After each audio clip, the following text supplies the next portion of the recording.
400 juta orang dari 150 juta keluarga. Dengan tingkat penghasilan sebulan rata-rata per orang 45 juta rupiah. Kelas menengah Cina itu terbesar di dunia, mengalahkan semua penduduk Amerika, mengalahkan semua penduduk ASEAN. Jadi jangan baper rakyat Cina mau pindah ke Indonesia.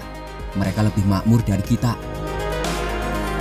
Tahukah kalian, Cina yang kalian benci itu punya anggota sosial media terbesar di dunia, yaitu 770 juta user. Dan itu semua menggunakan aplikasi dalam negeri sendiri, Baidu, Alibaba, dan Tencent. Mereka bangsa mandiri dalam aplikasi IT. 90% aplikasi sosial media digunakan untuk bisnis, bukan untuk memproduksi hoax.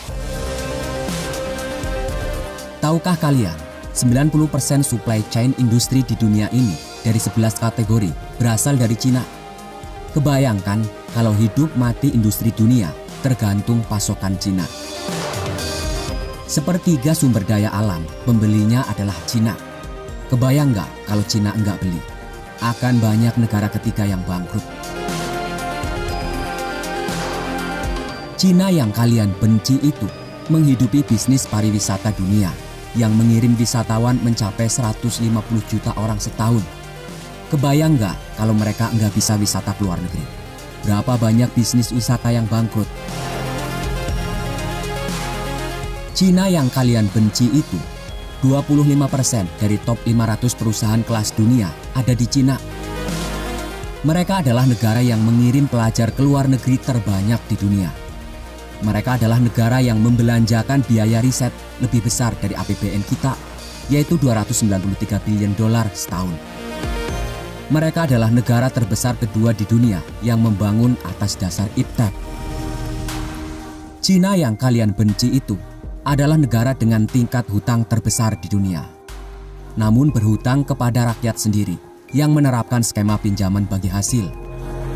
Tingkat hutang berbasis suku atau syariah mencapai 260% dari PDB-nya. Hanya 40% PDB hutang berbasis bunga. Namun Cina adalah 3 negara kreditur terbesar yang membiayai APBN Amerika yang boros, memberikan bantuan ekonomi ke semua negara Islam di dunia, termasuk Arab. Mereka bangsa mandiri dan tidak sungkan membantu negara lain, bahkan kepada pembencinya sekalipun.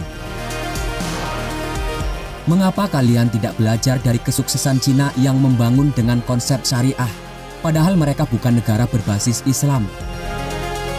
Kalau tidak bisa bersaing, belajarlah kepada pesaing. Kalau tidak bisa mandiri, belajarlah kepada yang bisa mandiri. Kebencian hanya melahirkan kebodohan. Jangan mengutuki orang yang sukses hanya karena kalian jadi orang gagal. Tirulah para sufi yang tidak segan belajar, bahkan kepada anjing sekalipun.